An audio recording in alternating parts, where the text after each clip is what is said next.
What's up, Sri Lanka? This is Yazmin Yousef with a Yes Homegrown podcast. You probably would have caught 3 members of Stigmata before, and now here's the other 2. One is missing because she's busy somewhere. But we have Suresh. Hey, folks. And we have Dilchan. Hey, boys and girls. And Humans.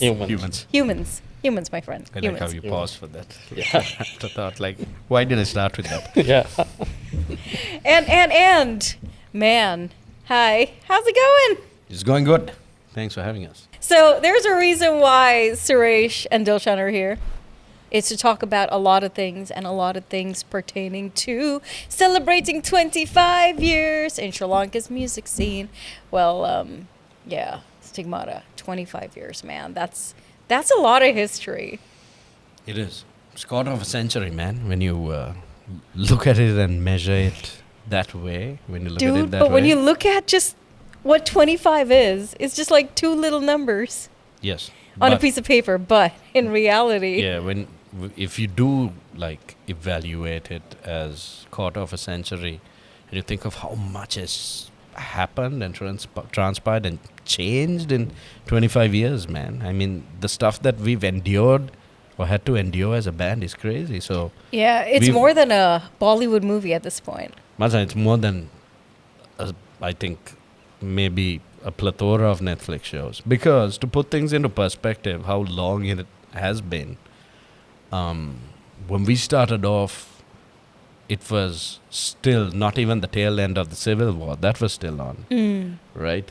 So we've endured that. We've endured tsunami. We've endured, everything from lineup changes and a global pandemic and the worst economic collapse that this country had to, so many things. And we're still You know around. what's really crazy? Coming to think way back, 2022 was such a crazy ass year for all of us. It But was. you know what? You guys were one of the fewer bands that still kept shows going. That was wild. Thank you for remembering that, because that You was guys did like what, 2 shows, right? we did 2 shows, and it was not easy, and we still managed to pull it off. And there was zero. As far as I remember, there was 0 rock and metal shows happening during that time, because you had the fuel crisis on top of everything else, right?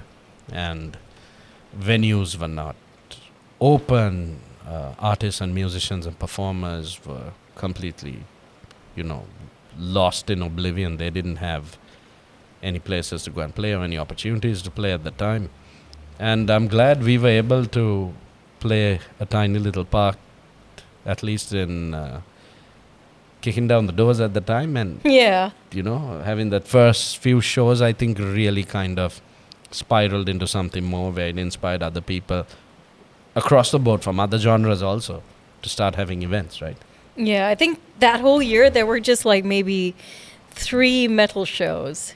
I think a Fistful of Steel happened somewhere in between, or I can't remember the exact month, but it was you guys, the guys from Raven Command, and I guess maybe around December there would have been something, but that was a crazy year. Did you guys like just do it with all the money that you had? Did you make any like profits at all that year? So we were lucky because we were able to tie up with a couple of sponsors. I mean, we already had the sponsorship deal in the bag, and we wanted to kind of figure out how we could go about it. And because we're very particular in getting the right venue, ascertaining that, it's in a centralized enough location where people would have transport, especially in a time Yeah. where there wasn't transport, right? And it was one of the most wondrous things. We got to see how united the community of metalheads and rockers were, at least in a tight crunch, because they were doing this whole rideshare thing where I remember people were like, just like, you listen, man, I'm heading that side, can I pick you guys up, where are you guys going? I remember it was a beautiful thing. But despite all those problems, we had a full house. We were able to pull off the show. And yeah, so when you at that time when we did those shows, we did have to pocket some stuff out also. It was worth it though. Man. Good memories. Good memories. Dilshan, Yep. you've played for how many bands again? So there were several, but in long term it was like 2 bands actually. Sevex then. Dark Side Down, Holy shit, that was a while back. long time. Very long time ago. Yeah. So what's it like being in the Stigmata dynamic? Very different, and it honestly helped me as a musician to grow myself and my playing by learning through legends like Suresh and Tenny. So every day I'm learning new things when I'm in Stigmata. New things to I'm musically. also how to deal with Suresh's sense of humor, Tenny's madness, and Kasa's silence, and Lahiru's goofiness. Yeah, we had a little bit of craziness in me, so now we amplified a little bit. Yeah, that's right. Hey, he's not all quiet and. Yeah, I think everyone has to have a certain degree of goofiness in order to Yeah. collectively like fit in with us and be able to be with us, right? So I think there is that. It's like a dichotomy of things, not just one thing. So if you're ever gonna join Stigmata in some capacity, you know now. Let's go back to some history lessons. Let's hope it doesn't come to that again. But it's on record now, on video. Too bad. That it is. Yes. Too bad. So Suresh, let's backtrack a little. Backtrack. I like backtracking. You know why? I've heard. I like old stories, you know? Or like that, okay. What were you thinking? Oh, no. It's just the rain, man. You summer child Yes. of sorts. It's Su- okay, man. Summer child with a autumn soul. Winter. A winter heart. Oh my god, please someone dissect this man correctly. And a mind of spring. Anyway, as you were. Doing. Toying. Chickens? Chicken. Spring chickens. Yes. Can't make chicken jokes also. You know. Yeah. I know you're very sensitive and you have chickens, so Yeah, I have 2 roosters. They're very cool. it's not a metaphor or anything symbolic. No, I Yeah. actually have 2 roosters. Yeah. Yes, For ma'am, reals. yes, for reals. And question time. My dude, what was the first song you guys recorded and with which producer? Because you guys have worked with a slew of producers. I'm sure there's one name that you worked with for the very first time. So the first time we worked with a producer slash engineer was the iconic, legendary Mr. Shobi Pereira.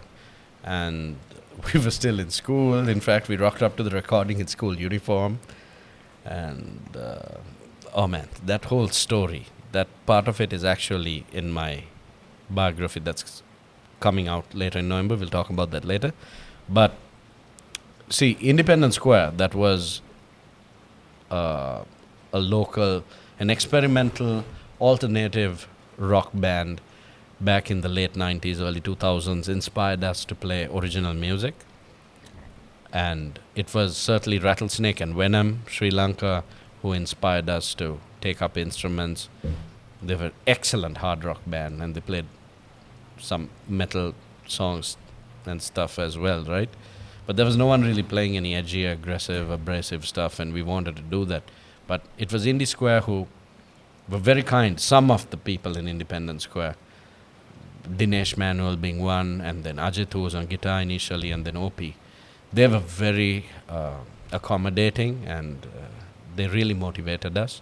Shehan Karnatilaka later on as well. He was the central songwriter in the band of their first record, Bring Back the Sun, which I believe is the debut full-length Yeah. rock album that was first released in Sri Lanka ever, right? So, Actually, yeah. Okay, rock. full-length, Mancha. Yeah. There were no full-length albums before that. No, there was. I think Cancer released. Not a full-length, That wasn't a full length? no. There were EPs and there were recordings and stuff. I mean, a proper album, recorded, done, launched. you know, Okay, yeah, performed okay. live. When you put it that way. Whole thing. And they had worked with Shobi, and we used to go and audition for some of the Independence Square guys. and to get feedback from them. What do you think? How did this sound? And they used to give us feedback, and then every couple of months we used to go back, worry the hell out of them. And we were there when they won the first ENL on stage back then in 99. And 99. It was 99. And that was the same year they released their debut album.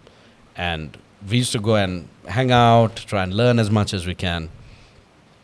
And then when we wanted to cut our first single and record it, those guys were saying, listen, man, there's this guy called Shobi Pereira. He was playing bass at the time for Sohan and the Experiments. But he was also the studio producer / engineer at Sonics Coast Studios in Kohuala, Durugamana Street, Kohuala. So we called him up, and then we went and recorded 2 songs in one day. God, can't believe there were days where you'd go and finish an entire song in a day. Or that's what you try and achieve. So the first song we ever recorded was Fear, that turned out properly. And it was released to radio, and then it got a lot of airplay, and we garnered a fair deal of popularity with that song. But there was a B-side to that called Redemption. That turned out really, really crappy. For a lot of reasons. And parts in Redemption ended up later on in Extinction, a song of ours, a more popular song of ours. That was on our debut album, the first heavy metal full-length album that was released in 2003. August 23rd, Hollow Dreams. So, yeah, Shobi was the first engineer. And I would say, though there were 2 songs recorded, the one that ended up kind of proper, presentable and listenable, was Fear. Woo. Very few people have Fear. Even we don't have Fear. I don't think we have it saved anywhere. I know maybe a handful who probably have a recording of that. Man. And before you ask, no, we're probably not going to play it live either. Because you don't have the record. No, because we've outgrown that, and it's cringe. It was a song written by a bunch of teenagers, so. Yeah, but so was Voices. And so was that Hollow Dreams album. Those are all written by teenagers. We were still in school. Huh. But we had a big leap. See, you have to understand that how time works for artists and musicians is very, very different and intricate from how it works for others. The 2-year time period is the equivalent of maybe a good 10, 15 years in a normal person's life. So for creative people, unless you're stagnant and you're sort of regressive, you're always evolving, and you're always pushing the creative envelope, and you're always listening to new stuff, absorbing new stuff, and trying to compose new stuff. So our leap from Fear, and then the second single was called She Saved Me, which is for good reason why we don't play that one either. But I would say that the first real song that's came together in terms of songwriting and storytelling with all the nitty-gritty elements that make Stigmata was Voices, or that earlier first recording of Voices. There are many recordings of Voices. The version that you finally hear on Hollow Dreams is probably the 3rd or 4th recording, actually. This one was with Dan, I'm guessing? Who? Dan Aloysius? No, he had nothing to do with Voices. No, but you guys was it a remastered album, or did you guys re-record an album? No. So with Dan Aloysius, Masam, what happened was we did a remaster of the Hollow Dreams album for its 10th anniversary, which was in 2013. My bad. I thought you guys had re-recorded something. No, we recorded 4 songs with Dan Aloysius at the time. There was On the Wings of the Storm, Children of the Lion. There was a re-recording of Andura that we sped up a little bit at the time, and we re-recorded it. And we paid homage to Independence Square, where we covered one of their songs, Anger. So just those 4 songs were recorded with Aloysius. But we didn't re-record anything else from the Hollow Dreams albums. Not Voices, certainly not. Yeah. Who has been some of your favorite producers to have worked with?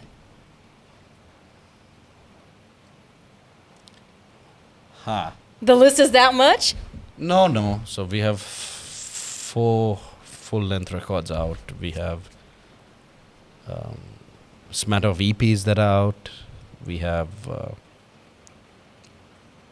individual independent single releases that are out. And we've worked with different engineers and producers through the years.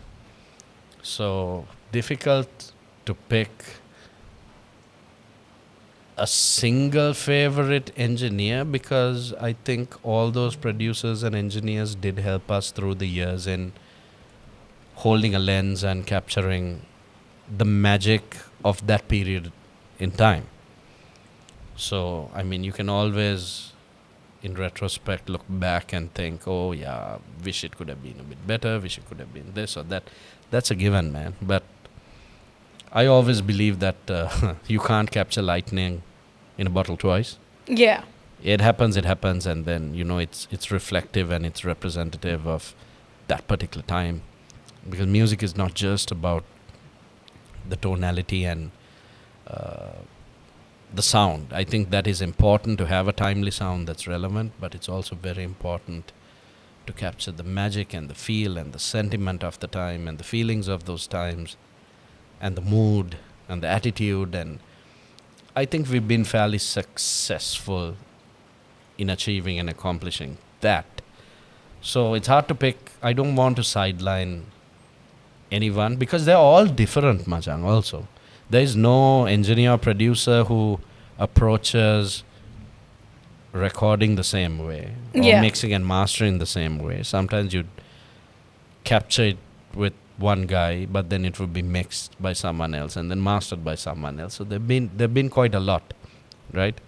So in terms of personal favorite, it's hard to choose because looking back, for me as an individual, I value all those different eras. If I look at each era along those touch points in the Stigmata journey, I think I look at them as chapters in a book, and I think each of those chapters have their place and their moment in our story, right?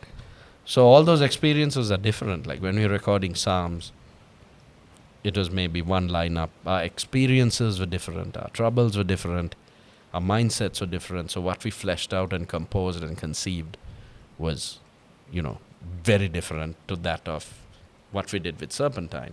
And then I remember when we were working on Hollow Dreams, and that was an exciting time because there's no expectations or obligations, just a bunch of school kids wanting to cut our full-length album, getting bullied and harassed from senior musicians all over in Sri Lanka who were like, why are you doing these kids?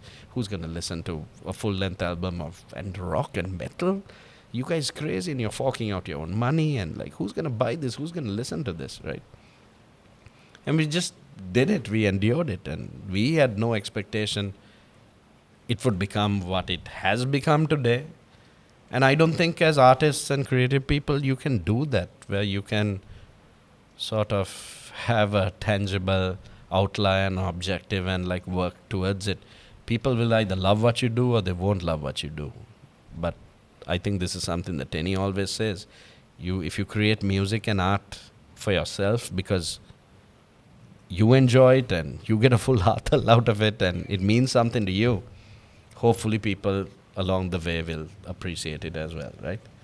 So hard to pick, Machan, but I'll tell you right now, I think we have found the perfect fit where we are self-producing the guitars at Napoleon Studios, Tenny's house, and where we are cleaning up the tracks at Shane's home studio. Woo! And then we're capturing the drums and the vocals very, very well with Mr. Mahesh and the lovely people at Pearl Bay Music Studio. And then the music is sent overseas to be mixed and mastered by Grammy-nominated icon Mr. Jed Brewer. So, I don't know, man. Maybe you've heard this saying, it takes a small village. And this is true. Stigmata, we are actually the whole of the numerous sums and parts that encapsulate and embody it, right? So we're fortunate to have the right people in our value chain who can contribute to helping us bring our art to light and life, I guess. Yeah. Fair. So, what has the recording process been like for album number 5?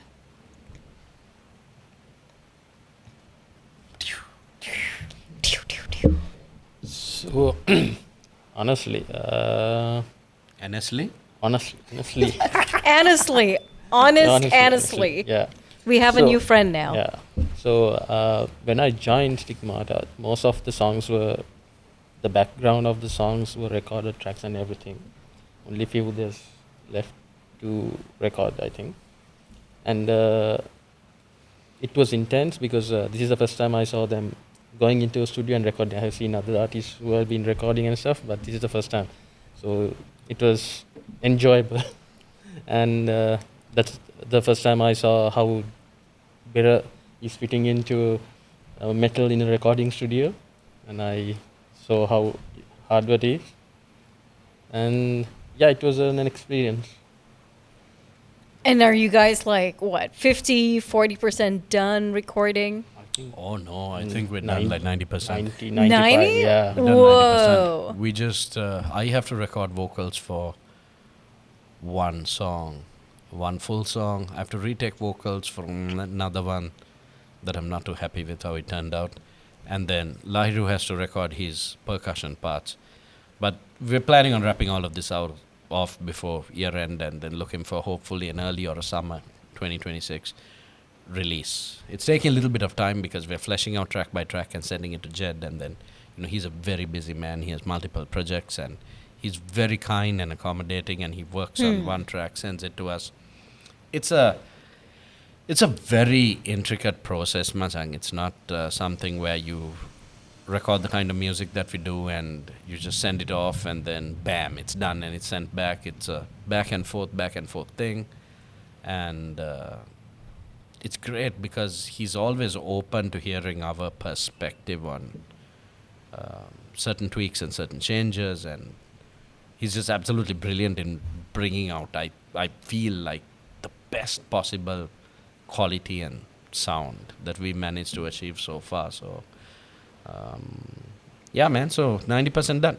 Just have a little bit more to go. Hopefully we'll be able to wrap everything up before the touring starts, and that starts in November, so then we're gone for a period of time. Ooh, touring in November? Yeah, so You want to spill deets? yeah, so we're gonna do a festival in Bangladesh in November. We are playing the Desert Inferno, the 40th Desert Inferno in Dubai in December, and then January we'll most likely do Singapore. So then there's gonna be more gigs happening throughout 2026, tours and what have you. So we need to finish this album and we need to get it out there, and already telling the guys we need to start working bit by bit on fleshing out new songs, and I want Dilshan's input also with the next batch of songs and Lahiru's input as well. We're definitely not going to take 10 years between this album and the next one, because then Tenny and I will technically be in our 50s. Yeah. Wouldn't it be cool, though, to be like proper rock dads? I mean, you guys We are are rock Yeah. dads, dude. rock Yeah. granddads. Actually, he's also rock dad. We are rock dads. Wait, you're a dad, Dilshan? Yeah. Of a I- 3-year-old. Whoa. Did I not know this? I think you did, but you did what is Forgot. famously known as a Yazmin. Yeah. Badamtis. Why you do this? And Why you do this? It's true. It's very true. But it's true. I do have a terrible memory sometimes. For someone who's like completely sober all the time, yeah. it's like shocking. Considering some of the lifestyles that we have had in the past, Hey, man, after a while, you- coffee you, does. You are scientific evidence as a case study that sobriety doesn't help with the mind and the memory. Coffee. I drink a lot of coffee, kids. Don't overdo caffeine because it's not that great either for your brains. I'm not going to say anything. This is your show, man. We drink a lot of coffee. Man. Yeah. Between the two of us, yeah, Yeah. it's a lot of coffee. Actually. Exactly how much is how much? I wouldn't say copious amounts because I'm focusing on my fitness and working out now. But every day I would have just black coffee. Every day, if I have tea, it would just be green tea. So it's a daily thing for me. I know he has a lot Yeah. of coffee though. But recently I saw, but if you take like 3 months back, 10 to 14 coffee cups per day. How many? 14. 14? Yeah. But what kind of coffee? Black coffee. Pure black. Yeah. As the devil's anus. That one. Very cool, very cool. At least you've beaten me, but I wonder if you can... He's beaten you to the devil's anus. Is what he's beating you to. Why you do this, man? Why you do Why this? you do this? Why you do this? Yeah, why? It's raining outside, man. Yeah. It's a nice way of saying, yalla, what is going on? Yes. So you guys obviously love to have your faces painted. And this is like a new thing just before a gig starts. You gotta have that war paint on. Is there a reason why you do what you do? Yeah, so we've done it before, man. You need to understand that 25 years we've played easily over 250 shows, almost 300 concerts. Because when we first started, before we could get a respectable foot in the door in the industry to be taken seriously, we would play anywhere, school, halls, we would play, pubs, dodgy clubs. We would literally, while being in college, without advertising and promoting the event sometimes, because we couldn't while being in school, understandably, as school kids, be affiliated with endorsing nightlife and being in clubs and pubs and stuff like that, right? So we started really young. And people kind of forget that. So we played so many shows. So like our very first few shows, Tenny was like covering his face and he was like wearing like masks and stuff.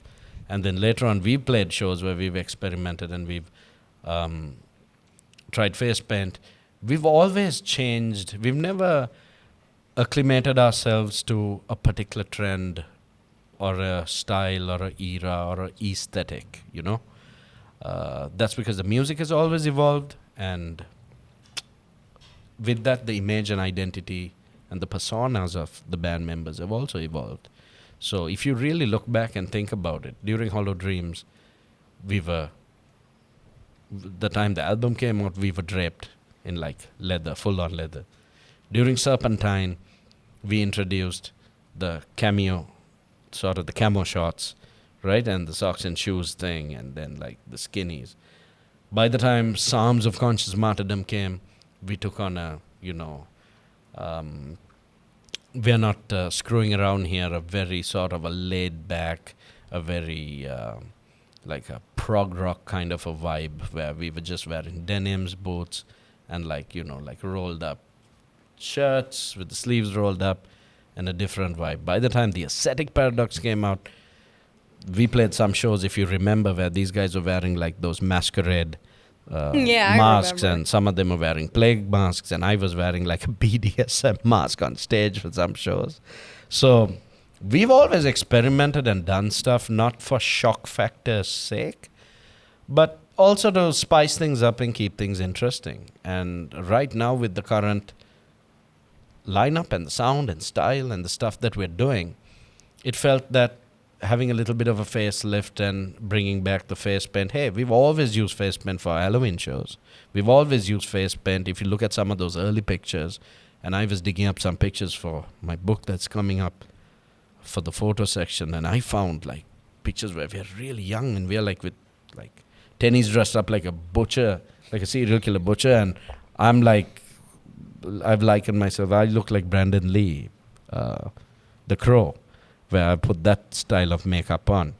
So we've always done it. And I think me personally, coming from a theater background to a certain degree, I don't have adversity to using makeup and having theatrics. Also, us being a band that has grown up appreciating, everything through the years Peter Gabriel and Genesis used to put on makeup. For people who don't know, Alice Cooper did it back when, way before the whole Norwegian black metal movement started using makeup. Let's not forget that Kiss used makeup. Twisted Sister, the Misfits, all of them did it, man.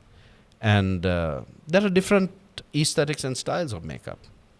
We appreciate and we listen to certain types of black metal as well. and they use and utilize makeup as well. But then it's not mutually like exclusive. There are people who've used it, different genres of music and styles. And for us, using masks and face paint, it's something that has to complement the music. And it looks fucking cool, man. And live, with all those lights and with everything happening, it has a great effect. So it works. I don't know how long we're going to do it for, but we found a brilliant stylist and makeup artist in my sister-in-law, just as sister Cami, who's a fashion stylist, and she does a great job so far. Kassa does his own makeup, damnators. He always has, so he does his own. Yeah, man. So it's nothing that I mean, for people who may not know our history, it might feel like, oh my God, these guys are just trying this now. But we've always done it. It's just that we're doing it a little bit more now. That's all. Which is really cool. Thank you. And for Halloween, have you decided what you're going to be wearing? No. Oh no, Not yet. not yet. We have a konyang idea, not exactly. So what is the one thing we can do that can scare people? It's probably not wear makeup, I'm thinking. Or dress up as a bunch of politicians and be on stage? More now. No. We want people to turn up for the show and stay there. So, maybe not that. So let's get talking about this big gig that's coming up on the 31st. We have Stringfield, a great band that will be releasing their debut album, Mud Bugaroo. Yes. Very excited about that. And that, in fact, is one reason why we had a chat amongst the band and the team, and we were like, listen, why don't we play with these guys? They're dropping an album. We've seen them play live. They've got a great sound. They're a tight band. They're doing something really different that not too many people are doing right now. Not just in Sri Lanka. I mean, globally. There aren't a lot of hard rock bands. So, and it would also support them. And we'll be advocating that they're having an album coming out. And it would help them reach out also and tap into a new audience as well, and vice versa. So why not? And of course, the Tamil rock band. Yeah. Thanks to you.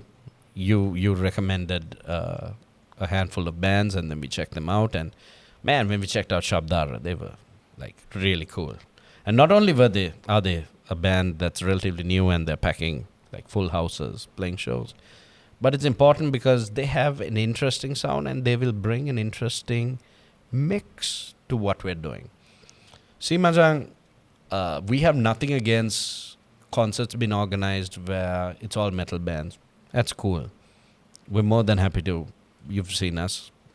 We play everything from Mosh Cream Rock to shows that are organized where it's full of metal bands playing, and we love that. When we tour overseas, most of the time we play with metal bands. Different genres, different styles, most of these festivals. For our own shows, when we organize it, yes, we feature metal bands, we feature hard rock bands. But we've also reached out where we wanted to sort of diversify. And we wanted to sort of expand that live portfolio, man, where it can really attract other people out there who don't necessarily rock out for metal and rock shows because they have this perception of it. So for us, it's interesting because we can start building new connections with new audiences as well. Plus, it gives our fan base and our audience a chance to experience a full night that is diverse and authentic and different. I know not everyone likes it, but hey, man, if we stop to think about every complaint and every person bickering and whining, we won't have lasted 25 years. 25th. Sorry. Why do I keep going back to the 25th? 31st, are tickets out already for the gig? So, people can order the early bird, the specially priced early bird tickets. These are e-tickets. It's through a great platform called eVenture. They can also order the tickets through our official website, stigmataband.com. And through the eVenture platform, they can reserve their early bird tickets. And People can also, we obviously allow walk-ins on the day of the show. So the thing is that on the day of the show, tickets are $4,500. If people buy pre-sold, it's $3,500. So they're saving a little bit of cash as well beforehand. So to answer your question, yes, the early bird tickets are out, but anyone who wants to turn up on gig day for the show can do that, no problem. And come in costume because it's going to be a damn special show. That's true. Yeah. It's yeah. Halloween. It's Tenny's birthday too. Not just Tenny. Shanji. Yeah. Mikhail. Yeah, there you got the list of names. A batchmate of us, Samira, he's also on the 31st, and I know a few others as well. So, man, it's going to be a wild celebration. And you know what? If it's your birthday, that's all the more reason why you should come and rock out. It'll be like the biggest metal birthday party too, in a way. Yeah. The Halloween Yeah. shows always are because it's birthdays and then it's Halloween and there's so many stuff happening, man. And like you mentioned rightfully, I don't think we intentionally set out to do that, but this is like the first time there will be a full-on Western band, like a hella single metal band and a Tamil rock band on one stage. So that's really special and that's great. And for people who are wondering how this thing is going to turn out, it's going to turn out great, because the one thing that has kept us rooted in heavy metal and hard rock is that this is the one artistry and genre and form of music where there is no snobbery. It's not one of these things where gatekeepers can espouse and cling on to this elitist attitudes that people have, or mindsets. Oh, it's our scene, it's no one else's. You see it in every scene, you see it happening. Nah, with that shit. Actually, the thing about metal that always drew us is we were never like normal kids. We were always very idiosyncratic and we were always disenfranchised and we never fit in. So for us, all the misfits had a place to come together. And by misfits, I don't mean unruly, lewd kids, you know. Yeah, there was rebellion and anarchy. But that's a different thing. That's a different thing altogether. But this was a place where you're not called out and judged or penalized or polarized for your nationality or ethnicity or, you know, your choices on sexual orientation. This is a place where everyone is truly equal. People talk about equanimity and equality and things like that in this day and age. And I'm not just trying to ride those coattails. A heavy metal concert has always been a safe space, as you well know. And a Stigmata concert is another level of that. We see families. I know Tenny spoke of it before. There's so many kids rocking up for shows. And yet people can still have their crazy mosh pit time. Yeah. And it's beautiful to see people watching out for the kids and keeping their eyes out for... And it's amazing. We have 3 generations of fans now, man. So it's a beautiful thing. Is there anything you want to add in closing, you two? Come to the show on 31st. For sure. Don't miss it out. Yeah, don't miss it out. Come for the show. Yeah. Don't regret later. Check our socials out, by the way. We're very active. And our social media is like quite cool. So check us on Insta. We are on Facebook. We are on TikTok. We are on YouTube as well. Our website, we have a rocking website as well. And we released a brand new song off our 5th and new album called Archetype just a few weeks ago. And the official music video for that song, Archetype, is going to be premiered. It's going to premiere and we're going to show it on the giant screen at Main Sports Bar and Restaurant at the Halloween show, at Monsters Ball. So make sure you rock up to Monsters Ball on Friday the 31st October at Main Sports Bar and Restaurant. Jai Wewa to you and the rest of the band and all you do, and looking forward to a killer final gig. Thank you, man. And thank you for featuring us and having us on your first ever homegrown podcast. Honored, privileged, as always. And I think I need a coffee now. Yeah, I get. Yeah. Jai Veva. Woo. Yes, 101.